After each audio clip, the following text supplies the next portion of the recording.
The year is 2025, and the world is grappling with a chilling reality. Anti-Semitism is on the rise, reaching levels not seen since the darkest days of the 20th century. As we stand at this precipice, we are forced to confront a haunting question.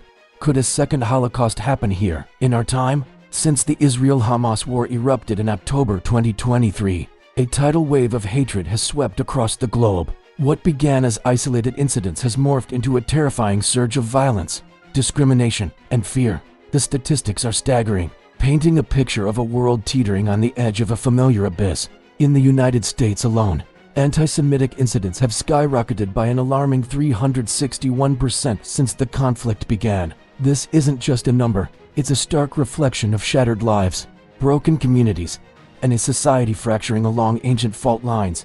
More than half of American Jews now report altering their daily behavior out of fear, a chilling echo of past persecutions. But the horror doesn't stop at America's shores. Europe, a continent still bearing the scars of the Holocaust, has seen its own resurgence of hatred. In Berlin, the very city where the final solution was conceived, a knife attack at the Holocaust Memorial sent shockwaves through the Jewish community and beyond. The symbolism was unmistakable, a violent assault on memory itself. Across the world, in Australia, a wave of synagogue bomb threats and arson attacks in late 2024 shattered the illusion of safety. For Jewish communities down under, from Melbourne to Sydney, sacred spaces became targets, leaving worshippers to wonder if anywhere was truly safe. These aren't isolated incidents, they're warning signs, flashing red alerts that we ignore at our peril. The question that haunts us now is this: when does rising hate turn into planned violence? And what would it take to stop it? As we delve deeper into this crisis, we're confronted with a disturbing pattern of normalization and indifference. Social media platforms have become breeding grounds for anti-Semitic conspiracy theories, with algorithms amplifying hate speech to millions. Holocaust denial, once relegated to the fringes, has found new life in digital echo chambers. In schools and universities, Jewish students report feeling increasingly isolated and threatened. Campus protests against Israeli policies have to often cross the line into blatant anti-Semitism, with Jewish students targeted regardless of their views on the conflict. The very institutions meant to foster understanding and critical thinking have become battlegrounds of intolerance.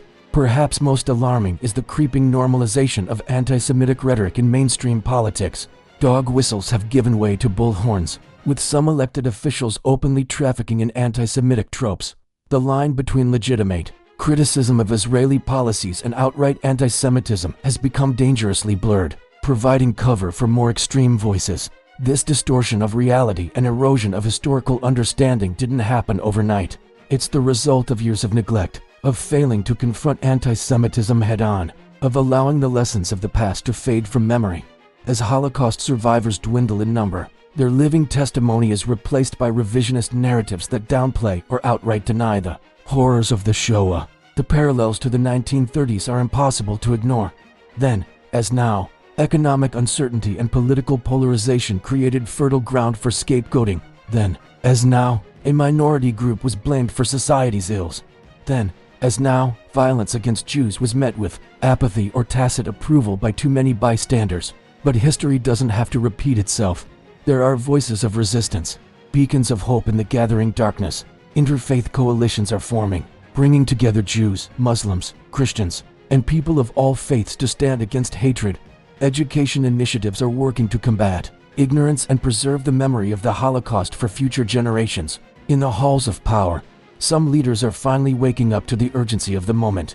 New legislation is being proposed to combat hate crimes and protect vulnerable communities. International cooperation is ramping up to track and dismantle networks of anti-Semitic extremists. Yet the question remains, is it too little, too late? The clock is ticking, and the stakes couldn't be higher. Every day that passes without decisive action brings us closer to a point of no return. The time for half measures and empty platitudes is long past. As we confront this crisis, we must ask ourselves, what side of history do we want to be on? Will we be remembered as the generation that stood by while hatred consumed us once again? Or will we rise to the challenge, learning from the past to build a better future? The choice is ours, but we must act now, before the embers of hate ignite into an inferno that consumes us all. Because the truth is stark and undeniable. Genocide doesn't begin with gas chambers. It begins with silence. The year is 2025, and the world is grappling with a chilling reality. Anti-Semitism is on the rise, reaching levels not seen since the darkest days of the 20th century. As we stand at this precipice, we're forced to confront an unthinkable question. Could a second Holocaust happen here, in our time? Since the Israel-Hamas war erupted in October 2023, a tidal wave of hatred has swept across the globe. What began as isolated incidents has morphed into a terrifying surge of violence, discrimination, and fear. The statistics are staggering, painting a picture of a world teetering on the edge of a familiar abyss. In the United States alone, anti-Semitic incidents have skyrocketed by an alarming 361% since the conflict began. This isn't just a number, it's a reflection of shattered lives, broken communities, and a society fracturing along fault lines we thought had long since healed. More than half of American Jews now report altering their daily behavior out of fear, a stark reminder that the shadows of history loom large in the present. The violence reached a horrifying crescendo in May 2025, when staff at the Israeli embassy in Washington, D.C. were gunned down in broad daylight. The attack sent shockwaves through the Jewish community and beyond, forcing us to confront the reality that anti-Semitism had moved from whispered threats to deadly action on American soil. But the United States isn't alone in facing this resurgence of hate.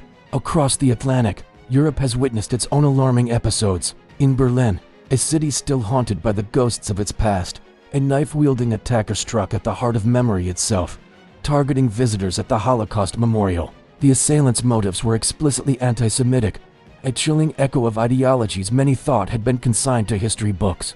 Even in Australia, a nation far removed from the epicenter of the conflict, the tendrils of hate have taken root. Late 2024 saw a wave of bomb threats and, in the shadows of our modern world, a chilling reality is taking shape. As we stand here in 2025, the echoes of history's darkest chapter are growing louder, threatening to drown out the voices of reason and compassion. The rise of anti-Semitism isn't just a statistic, it's a living, breathing monster that's slowly consuming our society. Picture this. A global survey by the Anti-Defamation League reveals a shocking truth.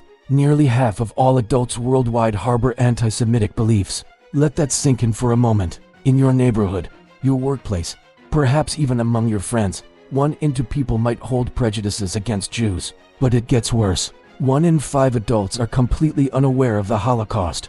The systematic extermination of 6 million Jews, a cornerstone of 20th century history, has faded from memory for a fifth of the world's population. As we pan across Europe, the situation becomes even more dire.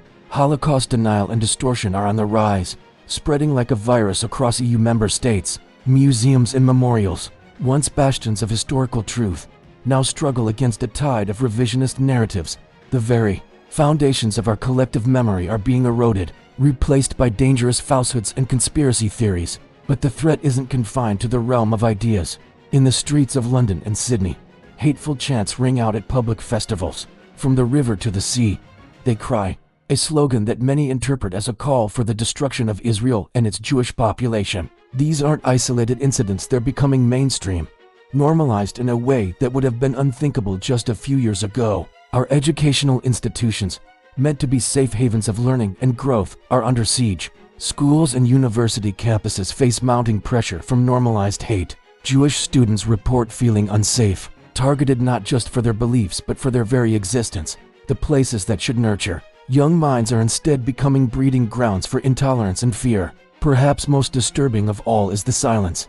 When anti-Semitic remarks are met with laughter or indifference in public spaces, it signals a terrifying shift in societal norms. The absence of outrage, the lack of pushback against hate speech, these are the first steps on a dangerous path. History has shown us time and time again that silence in the face of bigotry is tantamount to complicity. As we stand at this crossroads, a chilling question hangs in the air. When does speech become violence? And if we've already crossed that line, are we too late to turn back? The normalization of anti-Semitism, the distortion of historical facts, and the creeping acceptance of hate in our daily lives, these are the building blocks of tragedy. We've seen this pattern before, in the years leading up to the Holocaust. Are we doomed to repeat it? But there's still hope. Education remains our most powerful weapon against ignorance and hate. Initiatives like the International Holocaust Remembrance Alliance are working tirelessly to combat Holocaust denial and distortion. Grassroots movements are springing up, led by young people determined to learn from the past and build a more inclusive future. Yet the clock is ticking. Every day that passes without decisive action brings us closer to a tipping point. The question we must ask ourselves is this: could everyday bias and denial pave the way for a second Holocaust? Or can education and awareness intervene in time to prevent history from repeating its darkest chapter? The answer lies with each of us, in our words, our actions, and our willingness to stand up against hate in all its forms. Because the truth is, genocide doesn't begin with gas chambers, it begins with silence. And right now, the silence is deafening. As we look back on the events of 2023, it's clear that global anti-Semitism has surged to alarming levels. The perfect storm of war, misinformation, and political instability has created fertile ground for hatred to take root and flourish. In 2025 alone, we've witnessed fatal attacks against Jewish communities, a disturbing rise in Holocaust denial, and the normalization of anti-Semitic rhetoric in public discourse. These developments have raised terrifying historical parallels that we cannot afford to ignore. The conditions we're seeing today bear an eerie resemblance to those of the 1930s, a time when the unthinkable became reality. It's a stark reminder that the path to genocide is paved with small concessions, moments of indifference, and the gradual erosion of human empathy. Let's take a closer look at the evidence. In major cities across Europe and North America, synagogues now require armed guards, a necessity born of repeated attacks and threats. Jewish schools have been forced to increase security measures, with some even considering closure due to safety concerns. These aren't isolated incidents. They're part of a broader pattern of escalating violence and intimidation. Online, the situation is equally grim. Social media platforms have become breeding grounds for anti-Semitic conspiracy theories and hate speech. Despite efforts to moderate content, extremist groups continue to find ways to spread their toxic ideologies, targeting vulnerable individuals and radicalizing a new generation of hate-mongers. But perhaps most concerning is the subtle shift in public opinion. A recent study found that a significant percentage of young adults believe that the Holocaust has been exaggerated or fabricated. This isn't just a failure of education, it's a deliberate campaign of misinformation that's gaining traction in mainstream discourse.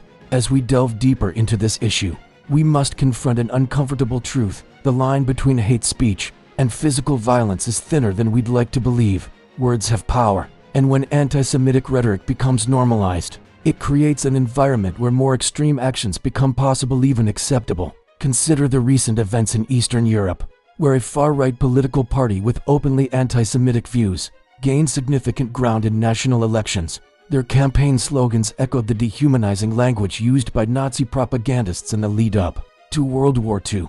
The fact that such a party could achieve mainstream success in 2025 is a chilling indicator of how far we've regressed. But it's not just fringe groups that are cause for concern.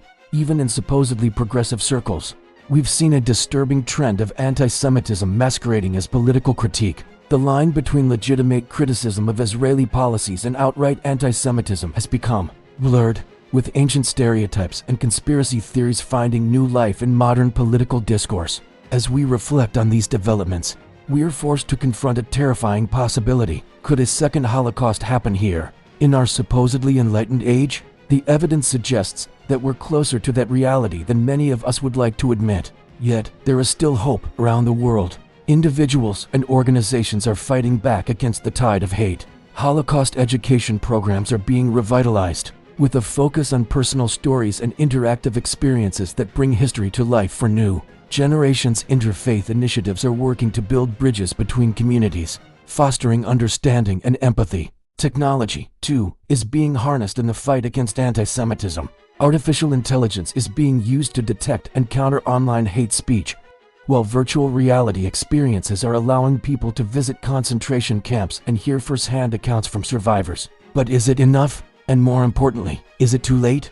The urgency of this question cannot be overstated. Every day that passes without decisive action brings us closer to a point of no return. As we conclude this exploration of the rising tide of anti-Semitism, we're left with a crucial question. Could everyday bias and denial pave the way for a second Holocaust? Or can education and awareness intervene in time to prevent such a catastrophe? The answer lies not just in grand gestures or policy changes, but in the small, everyday choices we all make. It's in the decision to speak up when we hear an anti-Semitic joke, to challenge misinformation when we encounter it, and to actively seek out and amplify Jewish voices and experiences, because ultimately, the fight against anti-Semitism is not just about protecting one group, it's about preserving the very fabric of our society.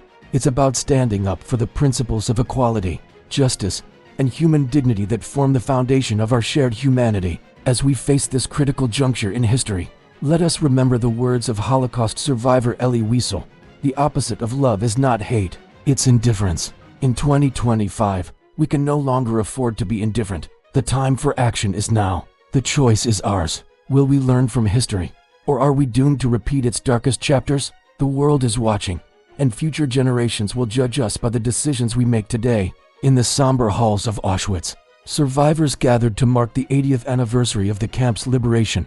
Their voices, once silenced by unspeakable horrors, now ring out with a chilling warning. "We've seen this before," they say, eyes haunted by memories that refuse to fade. As we stand here in 2025, their words carry a weight that threatens to crush us all. The world has changed since that fateful day in 1945, but the shadows of hatred loom larger than ever. In the past 2 years alone, we've witnessed a surge in anti-Semitism that defies comprehension. It's not just isolated incidents anymore. It's a global epidemic, fueled by the toxic mix of war, misinformation, and political instability. Let's look at the numbers. Cold and unforgiving as they are, fatal attacks on Jewish communities have skyrocketed, with synagogues turned into fortresses and schools into armed camps. Holocaust denial, once relegated to the fringes, now spreads like wildfire across social media platforms. And perhaps most terrifying of all, hate speech against Jews has become normalized, seeping into everyday conversations and political rhetoric. As we piece together this grim puzzle, a horrifying picture emerges, one that bears an uncanny resemblance to the 1930s. It's a stark reminder that genocide doesn't begin with gas chambers. It begins with whispers, with sideways glances, with the slow erosion of empathy and humanity. But in the face of this rising tide, world leaders and communities are finally sounding the alarm. At Auschwitz, surrounded by the ghosts of millions, survivors drew parallels between then and now that sent shivers down the spines of all who listened. Their message was clear: we must act now, before it's too late. In the United States, legislators have introduced bills aimed at strengthening Holocaust education. It's a recognition that knowledge is our strongest defense against the darkness of ignorance and hate. These efforts seek to ensure that future generations understand not just the facts of history, but the human cost of indifference. Across the globe in Australia, specialized anti-Semitism task forces have emerged in response to a wave of threats against synagogues. It's a proactive step, born from the realization that we can no longer afford to be reactive in the face of such hatred. Yet for all these efforts, a gnawing fear persists.